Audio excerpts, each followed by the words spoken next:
Good evening, everyone. Can you all hear me okay?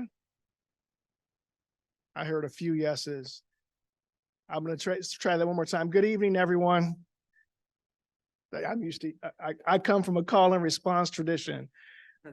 So if I don't hear back from you, it means I haven't been heard. So good evening, everyone.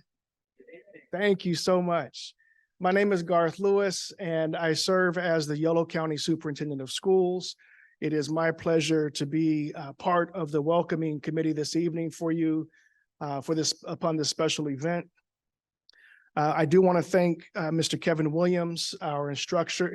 That's okay. We can give him a big round of applause. Not only has he dedicated his career to this work, but he had the insight to organize this evening's event in light of many of the challenges that we have faced here in Yolo County and in Davis in particular. And so I, again, want to thank Mr. Williams for taking that responsibility, stepping into that void, and demonstrating tremendous leadership and conviction in this work this evening. There is a saying that says that if we stand tall, it is because we stand on the shoulders of giants. And as the first Black county superintendent for Yolo County, and currently the only Black county superintendent in the state of California, I understand that I stand on the shoulders of giants this evening. And I want to thank Dr. Beals before she even begins her work, just thanking her for her courage and conviction as a young person and into the rest of her life dedicated to social justice, racial equity, and really demonstrating what is required of each of us in order for us to bring about the promise of this great country. And so this evening, I want to take time to also just to recognize that in May of 2024, we will be celebrating the 70th anniversary of Brown versus Board of Education, right? The policy to which, the law to which was intended to bring about a more racially just country. Yet we continue to struggle with issues that fully include, that fully recognize, that fully celebrate those who are different. And so this evening's event is just as much about looking to our past as looking to today, and recognizing that the young people, you all that are here in this auditorium this evening, remember that every generation has had a responsibility to contribute to what we are trying to create through our great experiment here, a multicultural, multiracial, fully inclusive democracy that knows how to silence its phones. That's where we are today. At any rate, this evening, I'm so very pleased. In addition to looking forward to being blessed this evening by Dr. Beals' words, I'm so very pleased to be able to introduce this evening the co-founder, co-creator of the racial justice and equity program here at Davis High School. I think Dr. Jan Murray Garcia, in her professional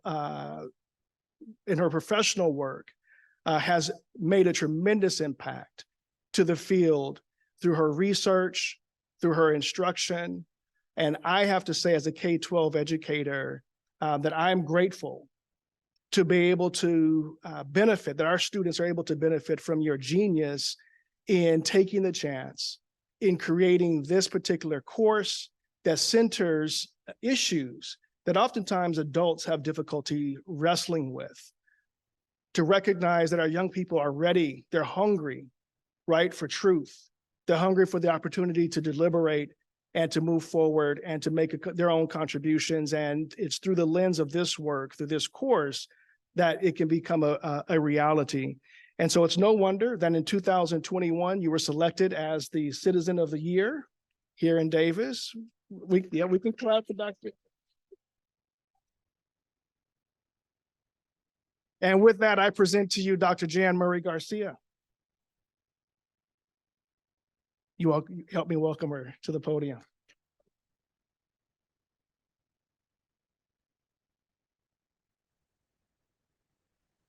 What's up, Davis? Hi. What's up? What's up? What is up, huh? Hey, I'm going to just briefly introduce Dr. Beals to you. She is the star of the evening.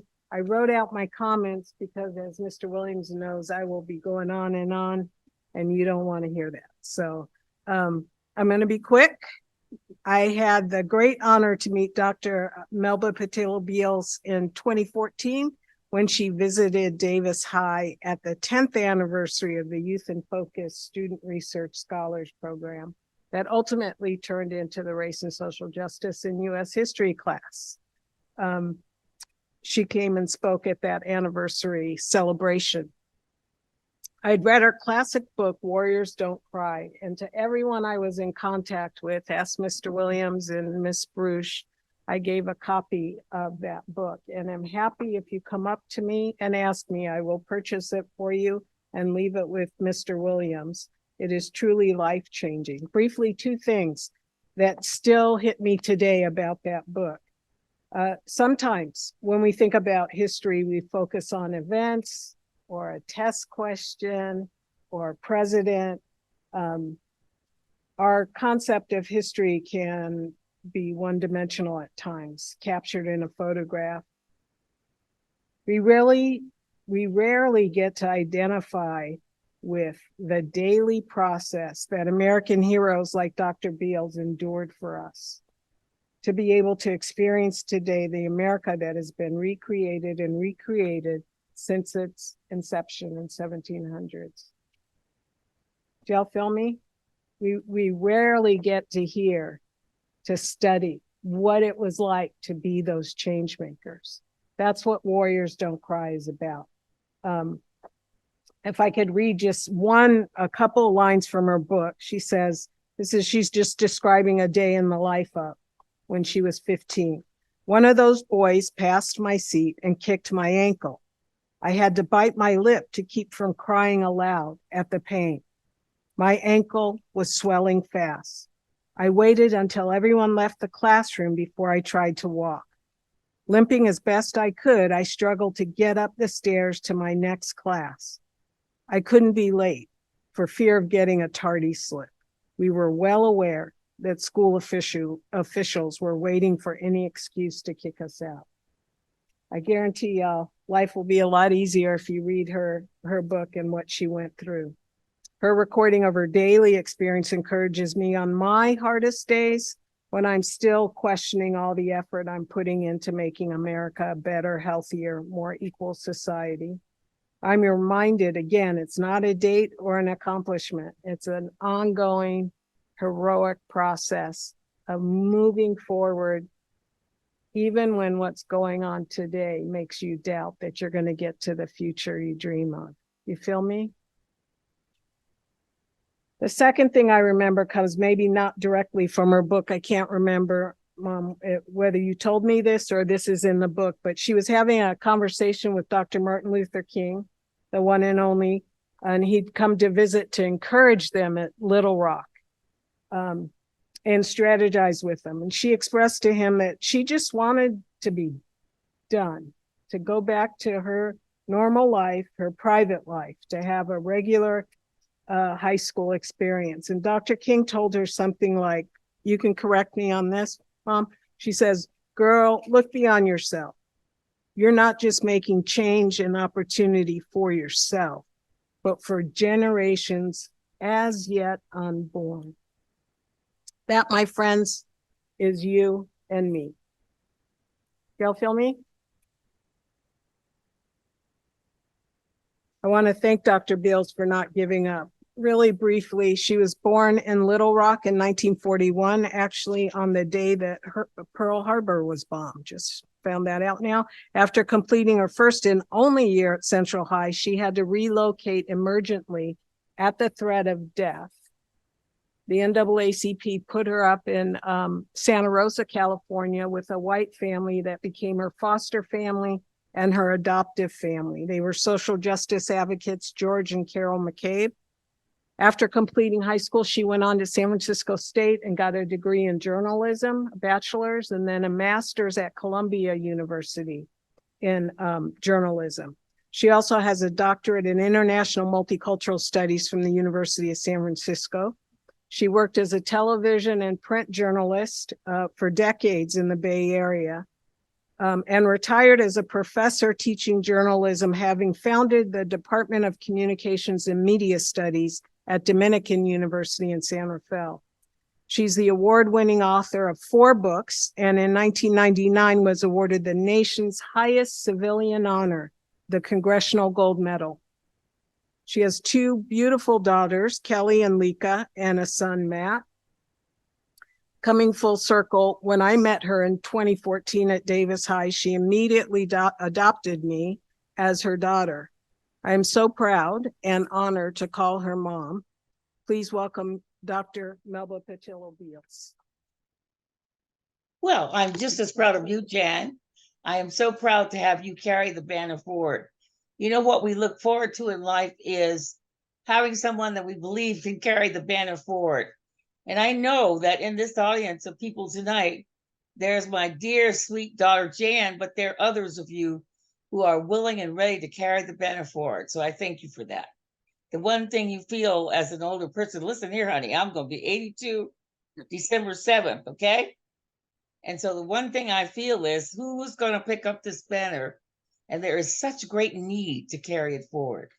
Did I think they would start taking rights away from us instead of giving them to us? Did I think that all the hard work, I remember what I have in the closet, right? The boots I wore in the march in the 1960s, 70s, 80s to get women's rights. Brown boots, I have them in the closet.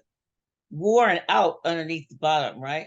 And here they are reversing that right. So what's next? Careful. In 1954, this 24, we're going to celebrate. And I tell everybody, let's celebrate before they take that away. So what I want to talk about tonight is equality. You know, the greatest gift you can give another human being is to listen. So first I begin by saying, thank you so much for being willing to listen to me this evening. I have boiled equality down into 3 concepts: voice, choice, and inclusion. Do I have a voice at the table? Do I get to say what's going to happen? Do I get to vote? Right? Do I get to have the job I want? Do I get to say who's going to be elected? Do I get to say how we're going to do? Do I get to talk about the process? Do I get to talk about the procedure? Choice. Can I decide where I live, where I go to school, who I want to marry, who I want to love? Do I have that choice? And if I make that choice that you don't like, am I included? Voice, choice, and inclusion.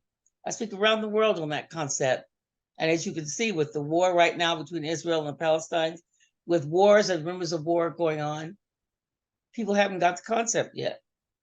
And the concept is right simple and right straightforward, which is each of us who is born has the right to be who we want to be. Now, it doesn't matter who your God is. You didn't create anybody. You might have been pregnant 9 months and all that, and your mother might have been pregnant 9 months having you, but nobody creates anybody else. And so it is love in the end and the desire to be human. Look at this. You will never be evil if you don't see evil and refuse to participate in it. If you don't see equal, E-Q-U-A-L, you cannot be equal. Okay? Seeing equal is being equal. So when you put somebody else down, no matter the reason, wrong hairdo, wrong outfit, wrong body, hips that stick out, nose that's too wide, hair that's not like you want, you're in the fray of that. You're also not equal. The next person that comes along will do what? Tell you about your stockings and your shoes or your funny legs. So we don't want to get involved in that, now do we?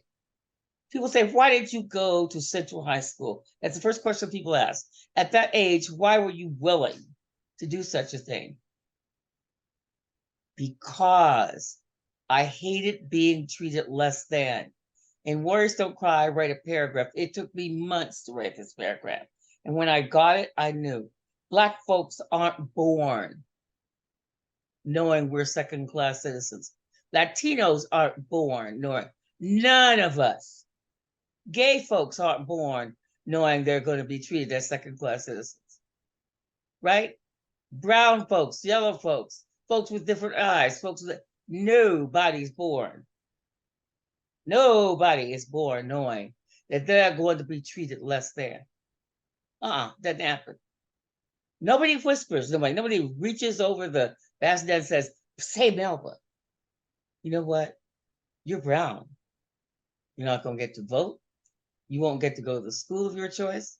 No, they're not going to let you ride on the merry-go-round. No, but you cannot go swimming in the swimming pool in Fair Park because they don't let brown folks go.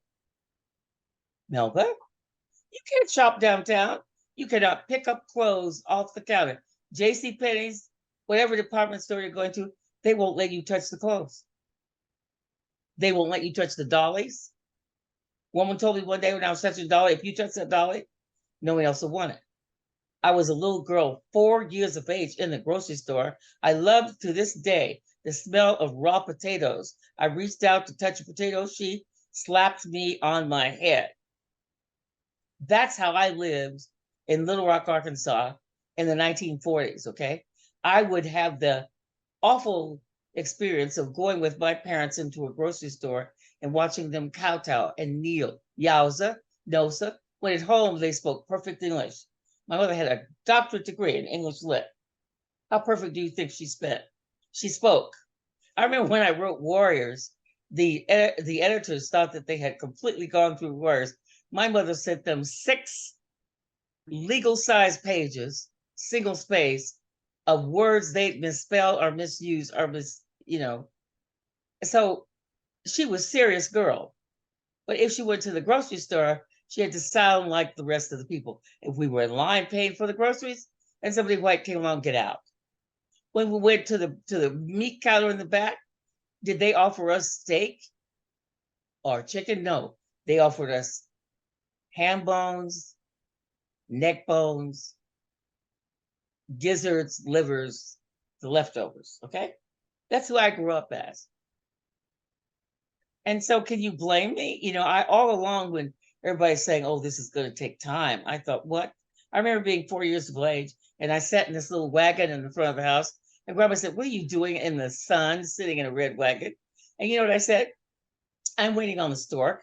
See, they had told me that that's how you're born. The stork delivers you. Probably none of you in this generation have heard that story. But when we were really young, that's what our grandmothers and mothers told us. So we were delivered by the stork. There was none of this sex education stuff.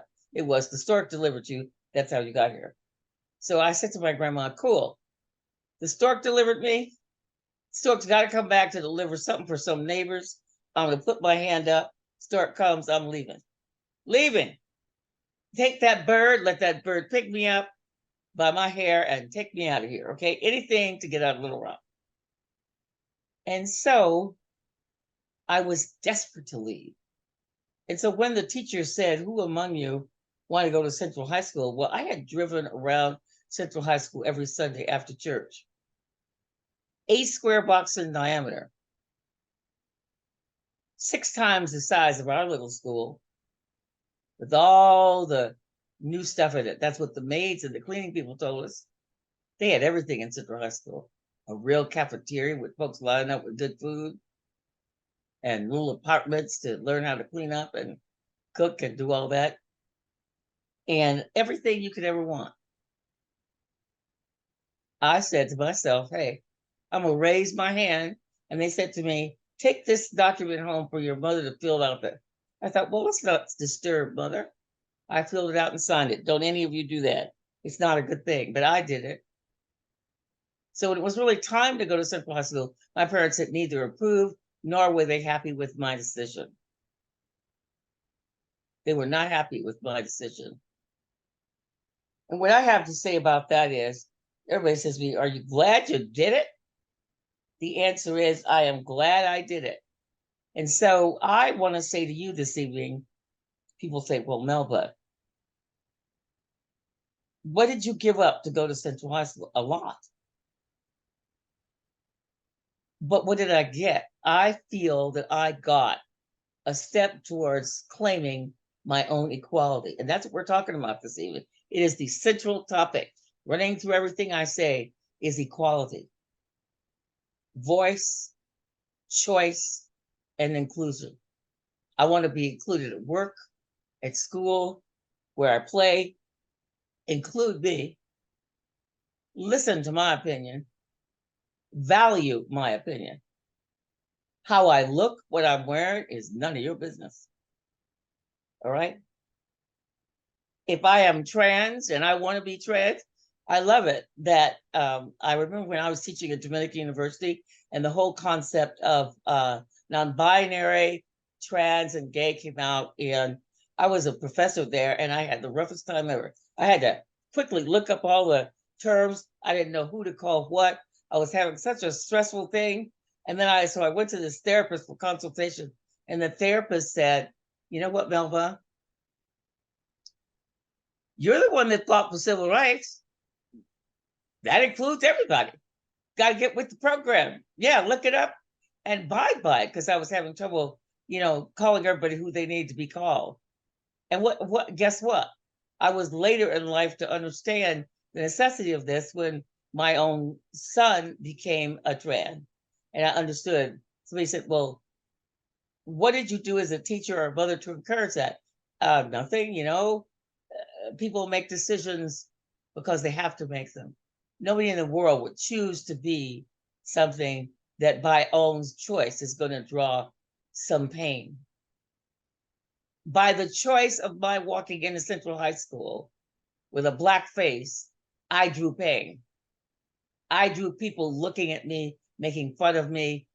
I drew pain closer to me every single day I walked in Central High School. There was a day I had in there. I mean, evidence would have come when, in order to get in, I need the troops. Hint, hint. If you need armed troops and guards to get to the door of the school because you're Black, you ought to know that it's going to be rough. And it was rough. Right? It's as Jan said, when that first month I was in there, I was in tears, dripping all over the place, telling Dr. Martin Luther King, sir, it hurts. Sir, I'm sad. Sir, why do I have to do this? Why do I have to do this? And he said, you know what, Melba? It's not about you. Don't think of yourself. You're being very stingy. Because you're doing this for generations yet unborn. For the folks that are coming up. And now when I go to a university or I speak by Zoom to a university where the audience is mixed with beautiful colors and looks and eye shapes of people, I think to myself, that's what he meant. Because before that wouldn't have been the truth. And so people ask, how did it feel to be under siege? So bad, that you need a soldier. Well, I gotta tell you, it hurts. It hurts for somebody to call you fat. It hurts for somebody to call you the N-word. It hurts for somebody to talk about your skin color. It hurts for somebody to talk about your hair type. It hurts for somebody to talk about whether you're a feminine or not. It just hurts. Okay? It hurts to talk about how you walk. It just hurts. It hurts for somebody to talk about your femininity, your masculinity, how you dress. Are you fat? Are you thin? Are you tall? Are you red-haired? Did your nose point? You got freckles? I've heard all kinds of people made fun of. And you know what? It hurts. And if you're being bullied, by the way, and you're listening to me and you're in high school, you don't have to take bullying. You have a right to be who you are doing what you are. If somebody comes up to you as a really good friend and says, you know, I just need to tell you that your hymn is down there. Or did you know today we're all wearing green and not black? Somebody gives you a helpful hand. I want that. But I don't want somebody to walk up to me and tell me, boy, you sure look bad today. Did you choose that or did you get that going by goodwill? I mean, horrifying things people say to each other. Horrifying. And what did you expect back in return for that? I remember when I was first concerned that one of my children was going gay, actually both my set of twins, I went to this therapist and he said to me, Melba, what do you want in 10 years? You want to be attached to these children? You want them to come back and love you and hug you? I said, well, I'm just concerned. I'm concerned for how they're going to be treated in the world. I don't want them to be hurt like I was hurt. I was hurt from being Black. I don't want my babies to be hurt because they've chosen to be something that is not treated with respect. And the therapist said to me, well, you know, that's their journey. If they've decided to take the journey, you have to support them and not be upset by that decision. And that was a hard choice to accept. Not easy. But I've had to accept a lot of choices in life. Right? I remember somebody saying to me, one of my dissertations for one of my doctorate degree, the topic is, how many among us feel equal? Ask yourself, do you feel equal at church? At school? Do you feel equal at home? In your house, in your bedroom? How many among us feel equal? The most wonderful thing I had, most wonderful experience I had when I was researching that was I decided to ask the garbage man. So one morning at 5 o'clock in the morning, I got out there in my robe with my pen and paper in hand and my little recorder. And I said, sir, tell me, do you feel equal? And you know what he told me? He said, I am equal. I get to get up every day and do what I want to do. I'm my own boss. I get to drive around different neighborhoods and see different parts of life. And when the sun comes up, I'm through with work for the day. I can go off and do my own thing. I'm equal. And he said, anybody who says anything to me that they shouldn't be saying, I just look toward the sunset. I know I'm equal inside. And part of retaining your equality is to know if you're ready for it. Do you want to be equal? Do you deserve being equal? Do you think you're equal? Are you equal? You got to answer that question. Voice. Do you want to have a voice? Do you demand your place at the table? Do you want choice?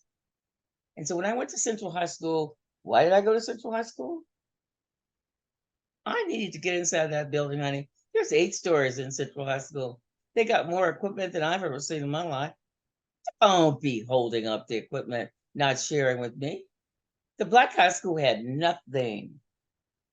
We had old typewriters that they devoted to us at the end of the year, old books with pages torn out of them. And typewriters had half the keys missing, and old typewriter tables. There were no computers then. What new computers came on, they got, not us. They were just being developed. And so people say, who are you? I'm many people. I've lived many lives. I've lived many lives since the 1940s. I've seen many things change.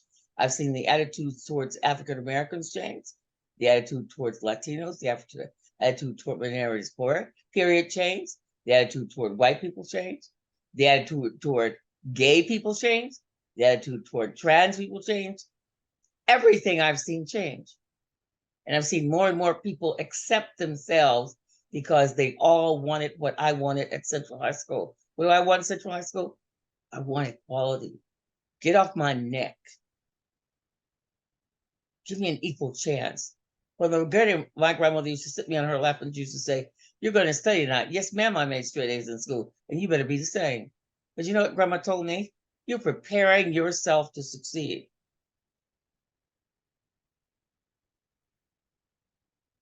You're going to call me nigger, call me Dr. Nigger, okay?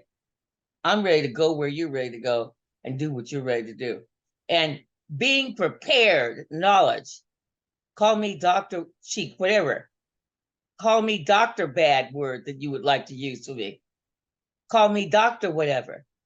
But I want to be prepared to be who I am. Okay. And so one of the parts of being equal is to make sure you're ready. One of the nice things my friend now, who just passed away, Diane Feinstein, said for women, she said, the path toward freedom and acceptance in Congress and in government for women is we have to be prepared.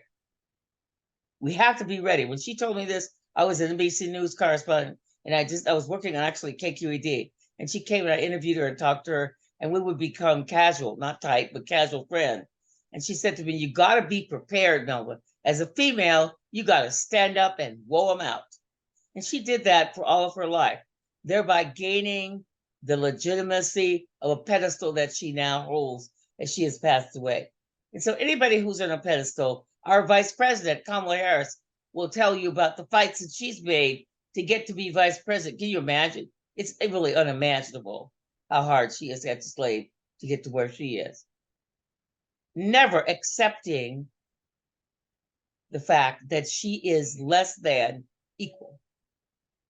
There is no less than. There's equality. So as I've explained to you how my feelings are, somebody says, who do you hate? I don't hate anybody. Hatred gets you nowhere.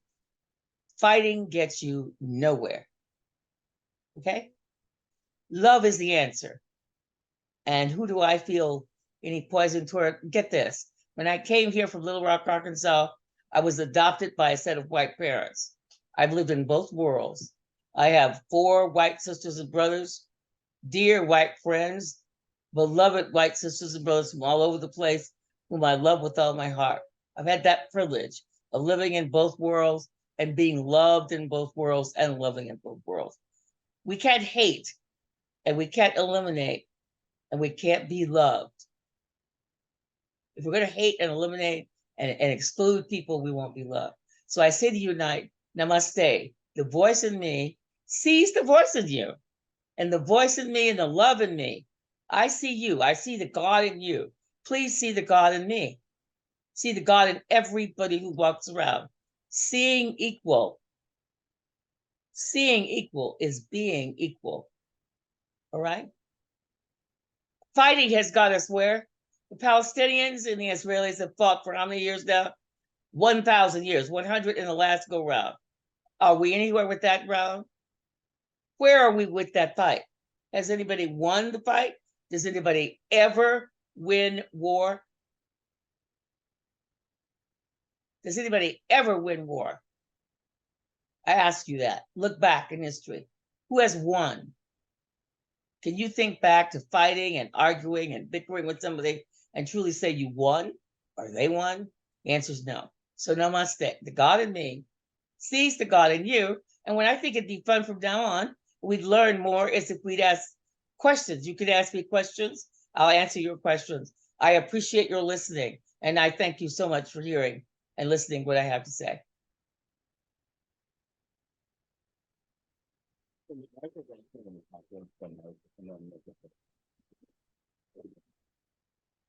So, Dr. Beals, this is going to start the question answer portion, and we have some students lining up. And for each student who comes up to ask a question, please kind of just queue up right here and introduce yourself first to Dr. Beals, first name and last name, and look right into the camera and make sure you make some eye contact with her. Okay.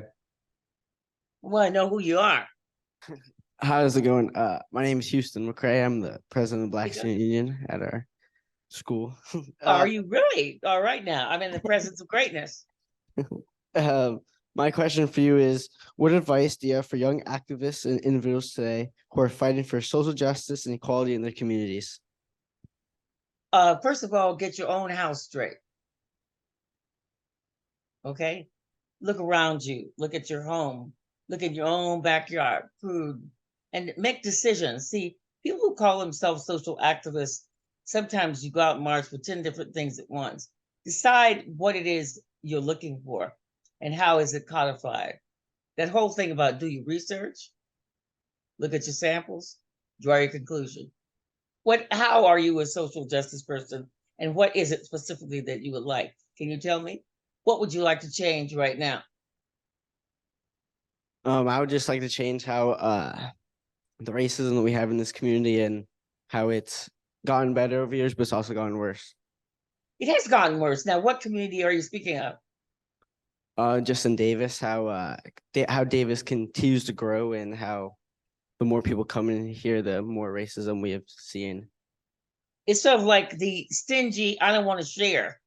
You know, they need to go back and look at the show on Channel 9 on PBS for little kiddies, where they give a definition of sharing. It's like they need to share. And so one of the things you have to be involved in is, what is the pipeline to the people that you're trying to affect? You have to be really clear about who it is you're trying to affect and what you're doing to affect them, how you think you can affect them.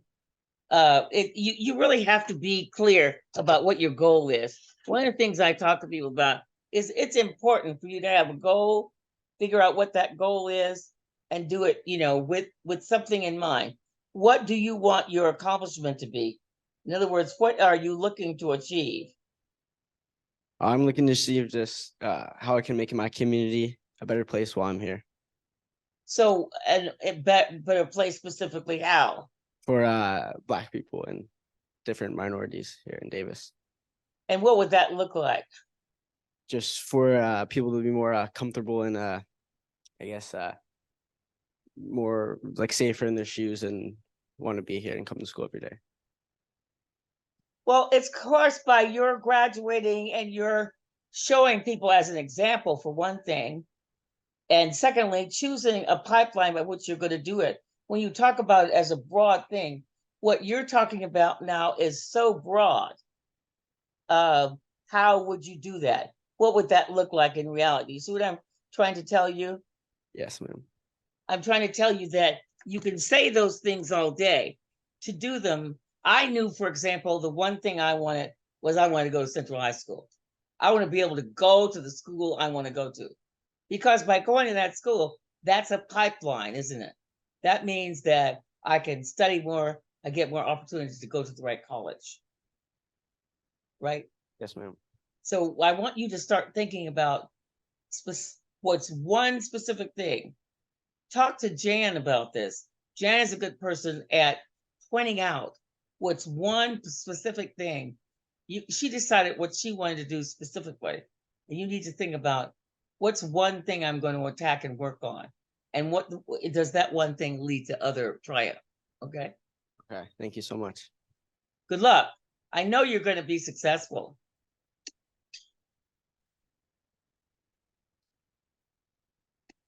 Hi, I'm Jasmine, and I'm Vice President of the Black Student Union. Oh, Jasmine, congrats. Good for you. What's your goal? What do you want to do? Mine is also very similar to Houston's. I want to make sure that Black people here on campus have a space where they are able to enjoy each other's company, as well as address any issues or conflict that they might have on campus, to have a space where they can confide in people that may have similar experiences. And so what's one thing you can do to make sure of that? I think that we could start by having more of these tough conversations, because I think that it starts with addressing the issues, and then we can talk about how we're going to combat them. Right. And one other thing is what? Know who to talk to in the upper echelon of the college. Who specifically should you carry your problems to? I know before in the past that I've talked to the principal about issues that I feel that Black students are But you faced have with. to know. You have to know, who should you carry your problems to, and are they accountable? Once you talk to them, are they doing you any good? Are you wasting your time? Right. Get it? To solve problems, you have to know how to carry them, in what basket you're going to put them. And once you put them in that basket, where are you carting them? And once carted, is anything going to happen? Right. I understand. Yeah. Okay. I had a question for you. I wanted to say, how did your experiences at Central High School affect or interfere with your academic success? And how did you or the other Black students cope with what you were experiencing? First of all, it was difficult academically, but my mother didn't allow any bad grades. Like, you'd be stuck in the house couldn't go anywhere, do anything. So I knew better. But definitely that first semester, all of our grades went down a little bit because we were so stressed. So stressed. But we had tutors who came in and helped us. Quaker tutors, all sorts of tutors landed and tried to help us because they knew that we were under great stress.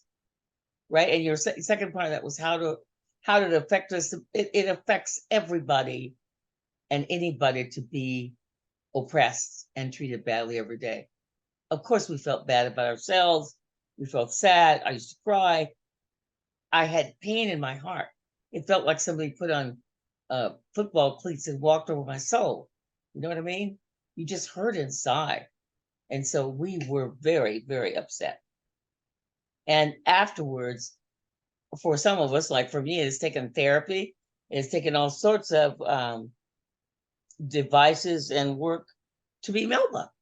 I have to work on that girl all the time to make sure that she knows she is loved by her Lord Jesus. She's loved by, her maker, that she is prized, that I am here, that I'm contributing, that I deserve to be here.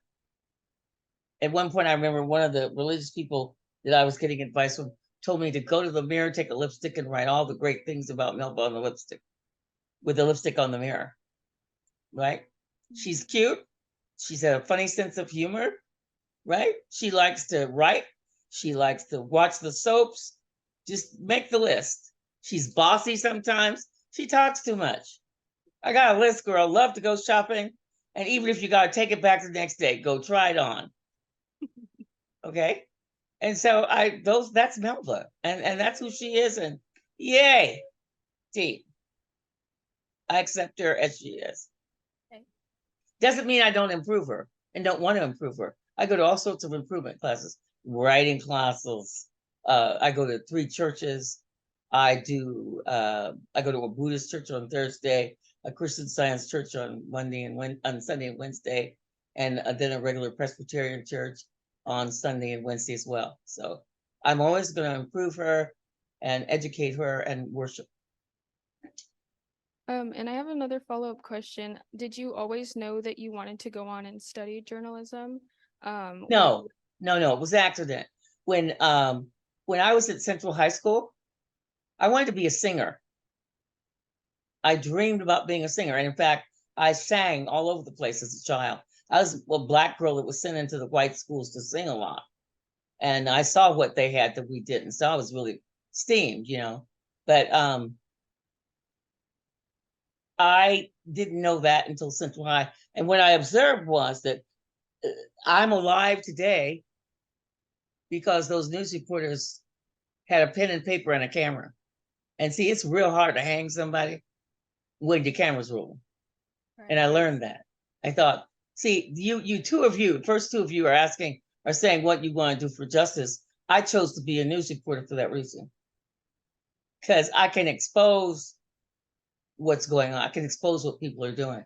Being a news reporter was a great part of my growth, and I could use it as a tool, right? Mm-hmm. Thank you for your time. You're welcome. Thank you for the question. Hi, I'm CJ. I'm the social media and communications manager of the Hi, CJ. You're the social and communications manager for what? The Black Student Union. Oh, fabulous. Okay. My question to you was, how often, if at all, did you go back to Arkansas to see your biological family? I didn't go very often at all. It was very sad at first. When I left home, my brother, I was 15, Conrad was 12. When I went back home, this 6'4" man, 6'2" man, 3. Gosh, how tall is Conrad? Judy, I guess 6'3", let's go with 6'3", with a mustache and a deep voice answered the front door. And I said, I don't know who you are, but I came to see my little brother, and that was Conrad. And he became the first African-American U.S. Marshal in the history of Southwestern Arkansas, appointed by Clinton. And I didn't go back at all. Now, as I've gotten older, I go back for the anniversaries, but not all of them, some of them. Sometimes either the FBI or somebody in the state tells us, or we are told that it's not a good time to go or whatever, but we do go back there for the anniversaries. They just had one in September, which I could not attend because I couldn't travel, but we do go back. Okay, so thank you for your time. You're welcome. Thank you for asking. Hey, my name is Rayon. I'm the treasurer of the Black Student Union. Hi. I was wondering, what do you consider to be the most significant lesson learned from your involvement in the civil rights movement?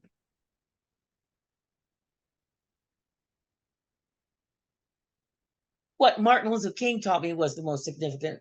You're not doing this for yourself, but for generations yet unborn. Don't be selfish, he said. So Melba can't be selfish. Melba, like everybody else, can catch herself being selfish and wanting to do stuff for herself a lot, you know. I'm just like all of you. I'm nothing different than you. I have my habits. My room isn't perfect. My bed isn't always made. My work isn't always done. I mean, I just turned in 160 pages that I wrote on my my new novel that I was due. And what did I do for a week afterwards? I hung, baby. I was supposed to start writing the rest of the thing like the next day. Instead, I turned it in and I said, well, I'm gonna do other work and I'm gonna hang out. And I did seminars and other stuff, you know. So sometimes you know, that's just it. But you gotta tell yourself, who am I and what do I want to accomplish and how do I get there? All right, thank you. Good evening, Dr. Beals. My name Good is evening. Dr. How are you Beals. doing? I'm good. My question for you is, what was your reaction, or what was your friends and family's reaction to your decision to enroll in Central High School, and what challenges did they face because of that choice?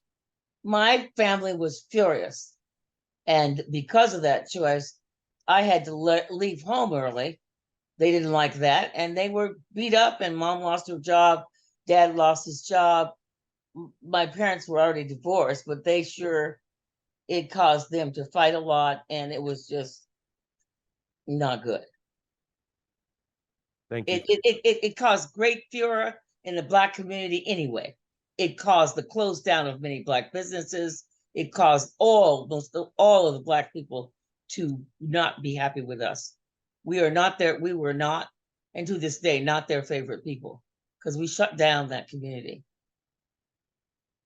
Thank you for your Okay. time. Thank you. It's not like we were their heroes and heroines as well. We were not at the time. Thank you. Hi, Dr. Beals. My name is Corinne Rast. How are you? Good, and you? Pretty good, pretty good.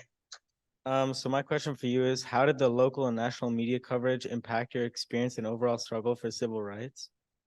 The local and national media coverage was a tool. It kept me alive, and I'm grateful for them. I wouldn't be in journalism. I wouldn't have been had not been for the media. They were fabulous. They swayed some of the thought and kept us alive. Like I said, it's hard to hang somebody when the camera's going. It's very difficult. And the cameras being around opened up to people across the world how we were being treated, thereby altering that. You know, the president of the United States, after a while, did not want Europe and Russia, the rest of the world to see, wait a minute. Because see, you have to realize, if you read a book called Caste, I insist and hope that each of you will read this book. It's called Caste. And if you read this book called Caste, you will see that in the early 1940s, the Germans came over here and they came to Arkansas, and they looked at Arkansas as an example of how white people treated Black people, how they should treat the Jews, right? And even once they saw how we were being treated, they said, oh, well, geez, that's really far. You're going a little bit over the road there, It's a fun story to read, not fun for us because we were being treated badly.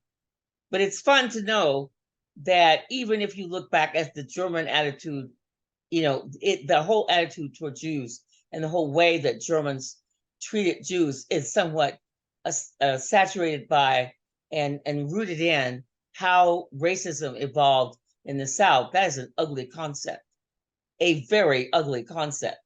And it's worth reading. You need to read Caste. It's a great, great, great book. All right, thank you for your time. Hello, Dr. Beals. I'm Fitz Hello. Shields. I was wondering if you could describe any sort of support you got and how it helped you push through at Central High. I'm a very religious woman, and my support in of God. My grandmother told me when I was a little girl, put your hand right here on your cheek, and wherever your hand is, that's how close God is to you. And that is the support that gets me through daily life. So the main thing that got me through that at 15, when I first went to Central High School, actually 14, I didn't think about God, and I went to Sunday school, and I thought, oh well, grandma and mother, were they kidding? You know, I didn't understand it all. And it was in Central High School, and after I was under great stress, that I learned that, wait a minute, I'm like, I need somebody.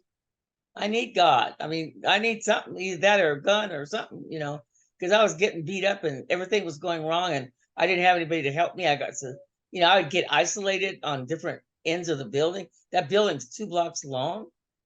And I was one day isolated, getting beat up by all these boys. What am I going to do, you know? And so I learned to depend on God. My parents were very supportive, and that was necessary. And then more than anything else, we students supported each other. To this day, we are between 75 and 80, and we all call each other, talk to each other. We, to this day, one of the historians has said that of the 9, 5 were cousins, related. And so to this day, we still talk to each other. Talked to Carlotta this morning. Thank you very much.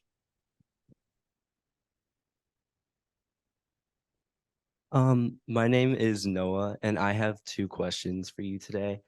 My first question is, what are your thoughts and opinions on the Supreme Court striking down affirmative action last year and on affirmative action in general? What was the last question? Oh, just like what your thoughts are on affirmative action in college admissions and like the Supreme Court striking it down. Look, affirmative action is a tool. It's a tool. You got to start somewhere. Where are you going to start? Right? And so it after going through many different processes, Mahatma Gandhi,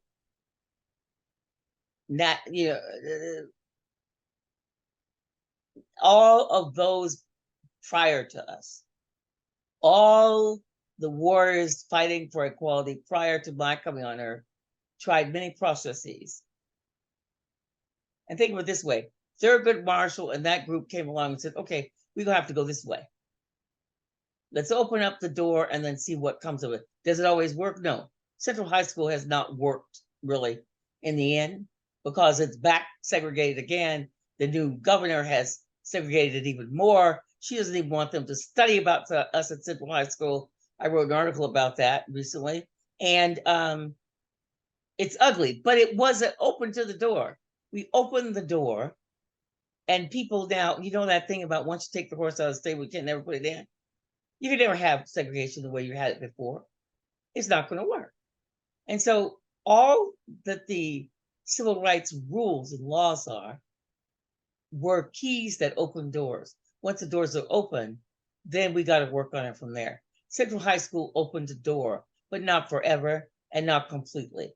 We're still working on Central High School. Are they still separating people by money, mostly, by what do you own and how can you spend it, etc.? Where do you live? What house do you live in? What are you wearing? And so still the very poor minorities of all kinds are being separated. But do they know now that there's something different? You can make me poor all you want and all day. I've been exposed to what is different. And so that's the problem. Okay. But civil rights, the whole thing, the whole movement, the laws that it involves, and all that happens in court. The Supreme Court, as far as what they have done, shame on them. And of course, what did you think they were going to do when we sat around? That was us. You know that whole song, "Don't Let the Dogs Out"? We let them out. We sat around enjoying whatever was going on while Mr. Trump put in who he wanted. And he did a good job, didn't he? He stacked the Supreme Court. For the next 50 years, you and I will have to live with what Mr. Trump wants. Okay? Our fault, not yours, but the adults here, our fault, that we were not paying closer attention to what he was doing. And then I have a follow-up question. In light of the Supreme Court's decisions to utilize the Constitution to kill Roe and strike down affirmative action, how do you work to maintain a conviction that the Constitution does protect all American citizens in their fight and for prosperity in this nation? Because you got to go like my, I have a book called March Forward Girl. It's a prequel to Warriors. You got to get out there and march, baby. You got to get out there and go to work and say, hey, you know what? This does not feel good because it's not choice, it's not voice, and it's not inclusion. I got to do something about it. Right? I want you all to leave here knowing if one thing, if nothing else, if you don't protect your civil rights, you're not going to have them. Voice, choice, and inclusion is not a gift. You got to grab it while you can. And when somebody grabs it and takes it from you, you got to say, it's not happening. I'm not letting that happen. I want you to understand what I'm talking about. I want you to understand equality so you'll know what's yours to keep, but only if you fight for it. Thank you, Dr. Beals. Hi, my name is Marian. I had a question about your experience at the high school with the white people. Do you how do you feel now about the people who oppressed you at the time? Do you resent them? No, you can't waste your time resenting or hating anybody or disliking them. You have to move on. At the time, I was hurt by it. And my grandmother used to say, you have to forgive them now so you can move on. You can't hold resentment. Resentment blocks your creativity. If I go around resenting people, I won't create. I won't do what I can do. Mel will be busy over there resenting. She used to say resenting is like chewing on a lemon. Who loses? And most of the time, the people who you resented don't even remember why you resented them. So you can't do that. You have to go be you. And so you have to keep moving and you have to say, that's their problem. They're having a bad day. I'm not going to deal with it. I'm going to stay in my lane and I'm going to create and do what I need to do to make my life equal. Equality. I don't care who you are. Boy to girl, girl to boy, trans. You're non-binary. You're African-American. You're Latino. You're Jewish. You're whatever you are. You're a rabbit with too many fur tails. Are you a visiting bear? Go for it. Thank you.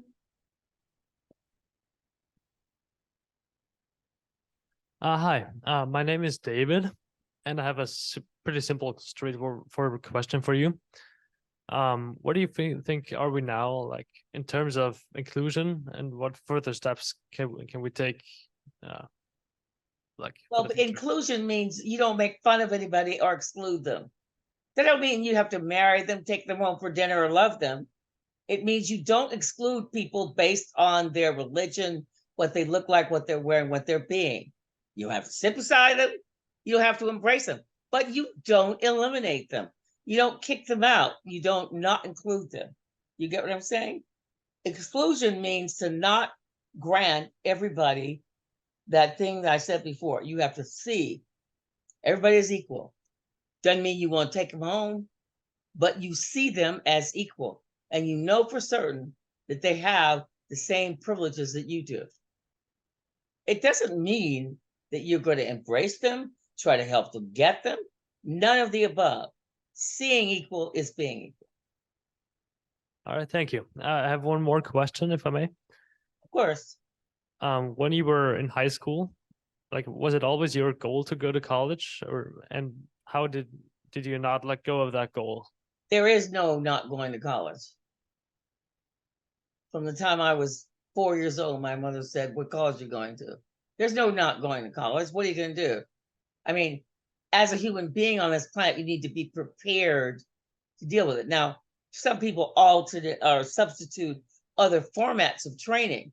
Maybe when you graduate high school, you want to be a specialist in some area.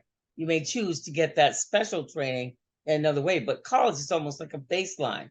College has become I'm going to baseline in that, almost like high school, So what will not going to college get you? If you compute the salaries of people throughout life, it depends on what you want to be in life.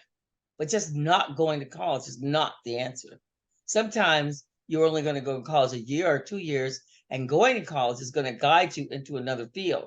But don't sit home and watch Mickey Mouse and say, okay, well, I'm not going to college. Well, you know what?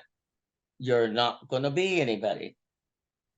Pick up the janitor's broom now. You'll need it. All right, thank you very much.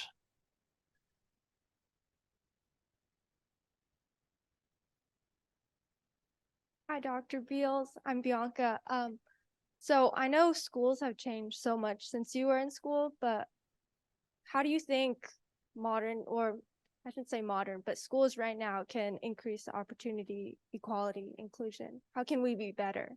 Well, we have great teachers going on now who adore their students and take good care of them. And one of the things is just to be conscious of the fact that it's important to talk about what's wrong. If there's a floating elephant in the room, don't let the elephant float. If somebody's being nasty to somebody, we should prefer, for example, now be talking about the Palestinian war, the Palestinian-Israeli war. What do we think about it? How do we feel about it? Why do we feel this way? Do we understand the history? Do you understand the history of why they're fighting? You need to know that.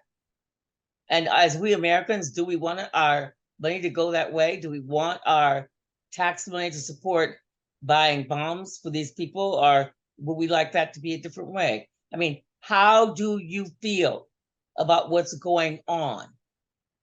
And one of the important things in the world is to watch the news. Try and pick a variety of stations and news to watch so that you will have an understanding of what's going on around you. There is no successful living without understanding what's going on in the world. Okay? And how can you increase your opportunity? Is to listen to the teacher, do your homework. People who get in a habit of not doing homework, even when I was teaching university, there used to be students that get to the midterm, they would brag about having the plastic around your books. Well, you know what you got? Plastic around your career, right? Career is all wrapped up in plastic, ain't going nowhere. So it is best to focus on plowing ahead, moving ahead, and doing what will improve you. All right, thank you, and wonderful talk. Thank you so much. Hello, Dr. Beals. My name is Mimi Abker, and I was just wondering, is there anything like you needed support in when you were younger and in that situation? Everything. I need support in everything. I cried. I at one point told my mother I wanted to commit suicide. And my grandmother was the one who said to me, well, good idea. I said, well, what do you mean by that? She says, why don't you commit suicide? And then all those people at school will celebrate. They'll have a party. They'll say, one of the 9 is gone. We only have 8 left over, and this idiot killed herself. We don't have to do it anymore. There's always somebody out there who will applaud if you kill yourself. Why not turn around and say, what is it I expect to gain out of this? And if you kill yourself, for anybody who has those feelings, I always say to the audience, talk to somebody. Find somebody you trust. But if you're a child and you're underage, find an adult you trust and tell them what you want. And remember, there is no return. There's no coming back. It's not like I'm going to commit suicide on Tuesday, I'll be back on Friday. No, it didn't work that way. And so you want to think about reasoning first. But yes, I was very upset. And I had all sorts of thoughts of what I wanted. Well, let's run away. Everybody does. I have those thoughts today. There's some days I get up, I think, oh, boo, boo, what am I going to do today? I'm not happy. I'm not happy with what I'm doing. I don't want to be a little old lady. I don't want to do the work. We all get that. But we have to look at meditation and prayer and connection to some sort of higher power. Each of us has a different version of what that might be, but go for it, because it's what keeps us afloat, is a belief in faith and a belief that we are valuable and we're making a contribution. Thank you so much. You're welcome. Good luck. You too. Hello, Dr. Beals. My name is Chris Kim. Hi, Christian. Yeah, Chris, yes. So I guess for my question, as someone who's like grown up in like the last few years, I realized like when it comes to the idea of social justice, especially for those who still suffer in our world today, I realized how often is the case that people who may be more distant from it can be apathetic to it and may lack the compassion or the need to do anything for it. So I guess for those that may feel distance from I guess social justice today, how could one better develop more compassion and a desire to help those in need?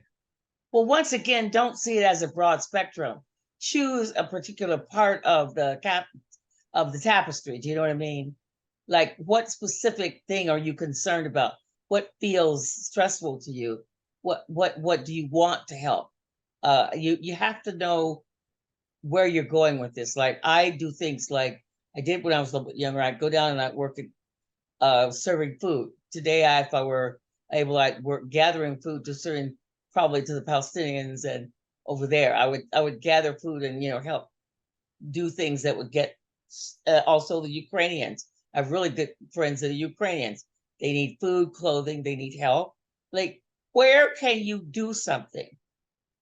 Do something physically and do something actively. Don't just sit back and talk about it. Where is it? Like, Christmas is coming. I used to make all of my kids go serve meals, box up all the things that you have to give away. If the fire department is asking for gifts they're going to give away, then go get your money and take a new toy over. Get active. Do something, I make my kids go through periods. Do we do something daily? What one thing can you do tomorrow that is serving another human being? All right, thank you so much for your answer.